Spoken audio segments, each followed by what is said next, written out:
Hi, this is Scott Garibay, and today I'm going to be talking about Fantasy Flight Games' new universal role-playing system, which is Genesys.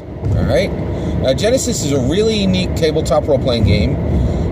So back in August 2012, Star Wars Edge of the Empire became the first of 3 Fantasy Flight Games Star Wars tabletop role-playing games. There was Star Wars Edge of the Empire, Star Wars Age of Rebellion, and Star Wars Force and Destiny, each one a separate $60 core rulebook, which was 3 separate core tabletop role-playing games, all that could be interlaced together to be played together, right? Very, very unique structure for a tabletop role-playing game. What was even more unique was that all 3 of these games, Edge of the Empire, Age of Rebellion, Force and Destiny, all of these Star Wars FFG tabletop role-playing games used custom dice. Dice with no numbers on their faces.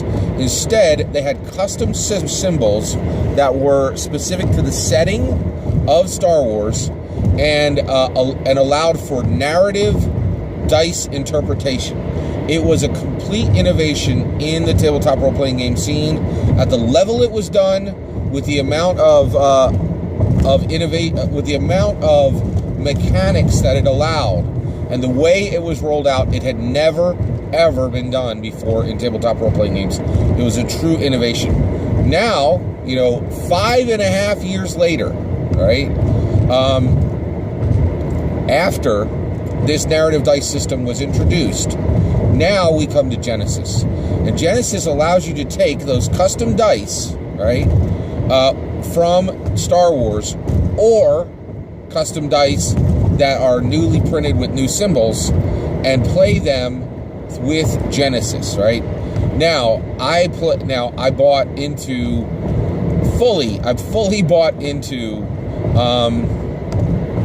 the Star Wars tabletop role-playing game. I own every single core rule book, right? I don't own any source books, by the way. And then I also own 7 copies of the dice of complete sets of dice for Star Wars, which means I have literally between $80 and $100 worth of dice, depending on where I bought them, right? Now, I bought them at different places over the years, right? So it's really important to understand how critical these dice are to Genesys, right? This is a very, very different type of tabletop role-playing game, right? Now, I have purchased this and I have read it cover to cover. This is a 5-star. This is a 5-star. It is a 5-star game. 5 out of 5-star tabletop role-playing game. I'm really, really like it a lot. It's excellent, right? And so, just wanted to let you know that basically this is out there and kind of give you my thoughts on the game. All right. So one, I was incredibly excited to see this game come out, and there was a little bit of a road to it, right? So one of the things that's interesting is when the Star Wars games came out, when each book would come out, I would get very, very excited, and I would run that game for a while, right? And so I did this with Age of Empire, Edge of the Empire, Age of Rebellion, and with Force and Destiny. I had different campaigns that individual campaigns that went with each one of those, right? And it was truly unique and exciting each time. I really liked it. The Star Wars tabletop role-playing game put out by Fantasy Flight Games, I think, is without a doubt the best version of Star Wars that's ever been produced. And there are at least 3. There's West End Games D6. There was the D20. There was the D20 Star Wars version under Wizards of the Coast, and there was also the Saga version under Wizards of the Coast. And now there is Fantasy Flight Games. Okay. This Genesys game, it's truly incredible. Like, it's such a unique game, and it's a really, really important game for the, for the entire industry because of Star Wars. All right, so let's talk about this a little bit more, right? I want to talk about the Star Wars property just a little bit more to explain how important this Genesys game is, right? So one of the things is, I cannot tell you what a major obstacle these narrative dice are to play. They are a major obstacle to play. You need, at minimum, 3 sets of dice per player. if you're the game master, you can get 5 or 6 sets and you're ready to run, right? And I don't think a lot of people talk about this, right? In order to really play this game comfortably and the way it's designed, you need 5 or 6 sets of dice owned by the game master, or you need every player to own 3 sets. That means every player has to have the core rule book for what they're playing alone. If they play, like, this is the most expensive tabletop role-playing game that has ever been produced, except for Invisible Sun, in my opinion, right? Which is the new Monty Cook game. That's not even out, so I still think this is the most expensive tabletop role-playing game. It's incredibly difficult to play, and it requires amazing investment from every player. So why am I so happy about it? Well, here's the reason why, okay? And all of these things apply directly to Genesys. Everything I'm saying for the Star Wars tabletop role-playing game is true for Genesys. Genesys is a fantastic port of the narrative dice system from the Star Wars world to a generic world, to universal role-playing, where it can literally be used to tell any story you wish, and it is extremely well executed. But this is really important to understand. So you have all these custom dice, right? You have an outlay of minimum $60 to $90 per, actually minimum $80 to $180, $80 to $100 per player. That is absolute minimum, right? Some players will do the same thing as the game master. They'll buy 4 or 5 copies of the dice, and they'll buy all 3 books.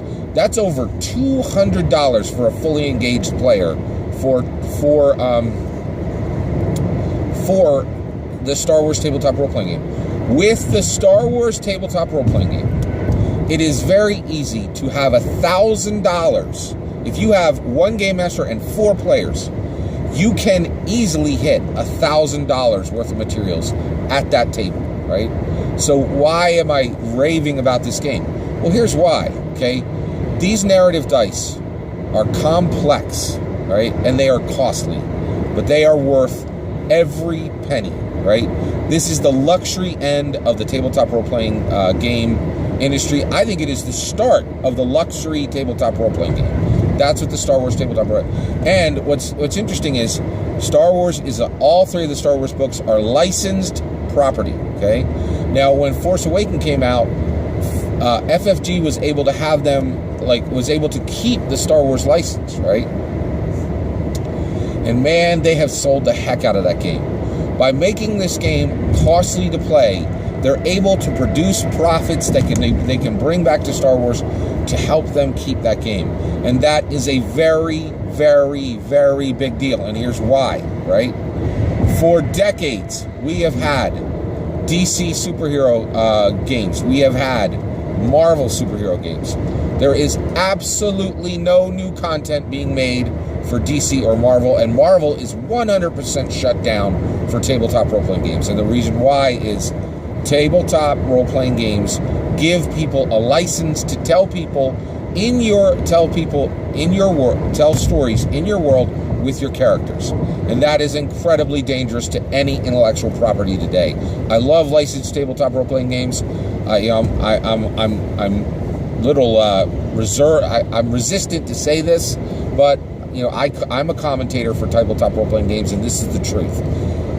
Tabletop role-playing games are an incredible threat to any intellectual property that actually allows tabletop role-playing games to be made with them. Now, and the reason why is if you tell a story with a tabletop role-playing game that has been officially licensed from an intellectual property, you do not own the rights to make money off of that story, okay?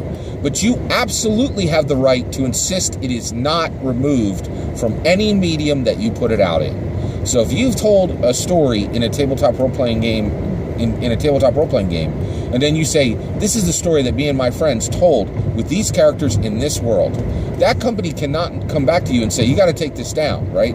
If you do that with fan fiction, or if you just write your own spec script, using somebody else's, and then you try to sell that novel, you can't do it, right? And you can even put it up for free, and companies have the right to come and say, you need to take this material down, right? But with tabletop role-playing games, it's one of the strangest things I've ever seen. And I'm amazed how many companies don't understand this, right? And I think Marvel gets it. Marvel's like, no way. We are no longer giving permission for people to tell stories with our characters in our world. That's insane, because our intellectual property is worth billions of dollars, and we're not giving it to anybody for free, right? So the fact that the Star Wars tabletop role-playing game exists, to me, is astounding. It is absolutely astounding.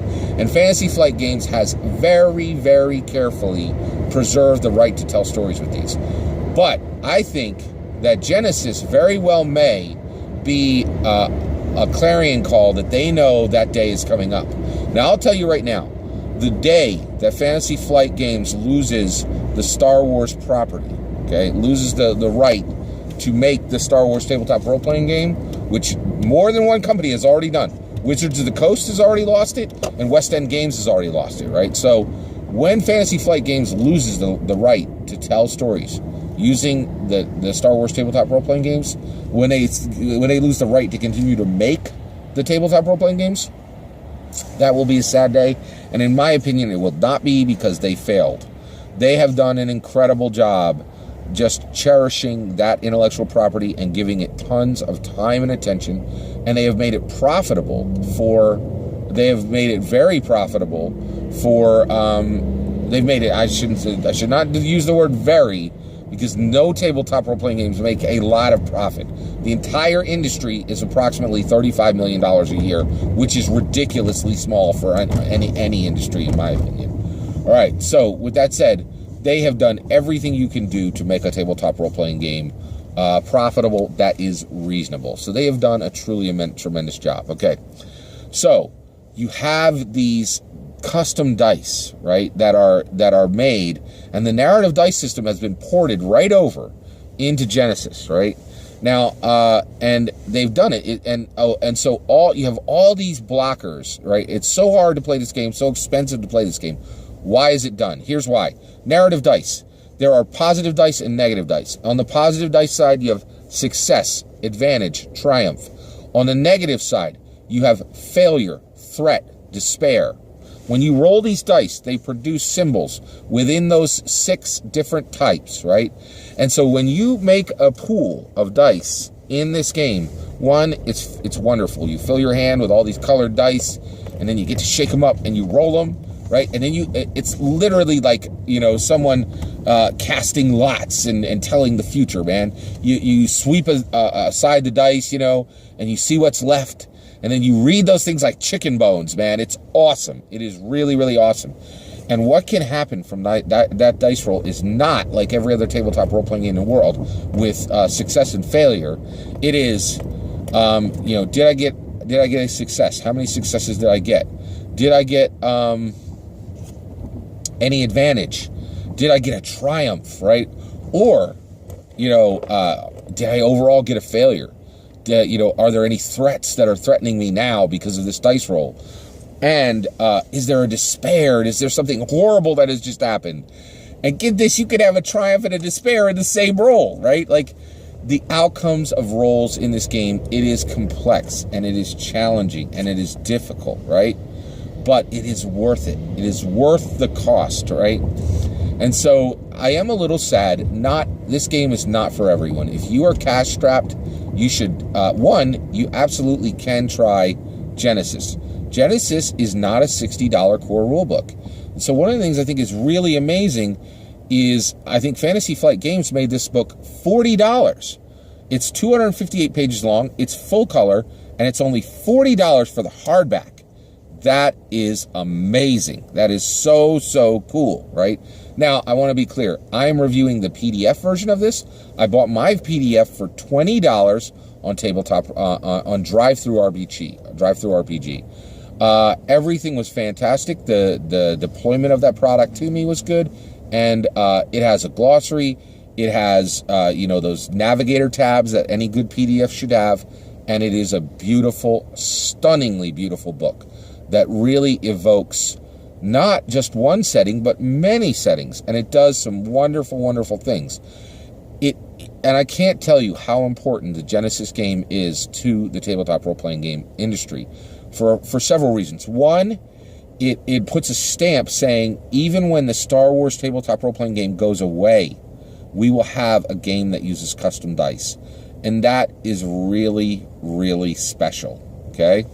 So I think that's fantastic, and I'm really excited that the narrative dice system is living on, right? And that's really, really important that it lives on, okay? What else? The other thing is this game does something I've never, ever, ever seen before. Within this tabletop role-playing game, it presents two unusual settings that I was stunned to see, right? Tannhauser is a miniatures war game owned by Fantasy Flight Games, right? And Tannhauser is presented as a setting that you can play in this game. It's called the Weird War setting, right? This game allows it automatically equips you to play space opera, science fiction, fantasy, many genres of fantasy. It equips you to play it equips you to play steampunk, right? And I think there's one or two more in there. The settings are very, very robust, truly wonderful. Now, I want to make a quick remark. I've heard a lot of people. Actually, this has got mixed reviews online. I've heard a lot of people who like it and a lot of people who do not like it. And the reason why is they're like, it's too limited. It's only 258 pages. I wanted more in this area, and I wanted more in this area. They are right that the settings are limited, right? But when you are hearing a reviewer online complaining about how limited the settings are in this game, what you're really hearing, what they're really saying is, I am an incredibly limited game master, right? Any game master worth their salt can run virtually any setting with this out of the box. It is gorgeous, right? Now, and so just be aware, if you hear those reviews out there, there's like, oh, this isn't long enough, the book's too limited, I'm not a big fan of it. Really what they're just saying is, hey, everybody, I'm just not that good of a game master, which, you know, they're out there. I was a little disappointed to see that a lot of people didn't really understand fully what this game was and what it really could do. So this is really a unique and special game.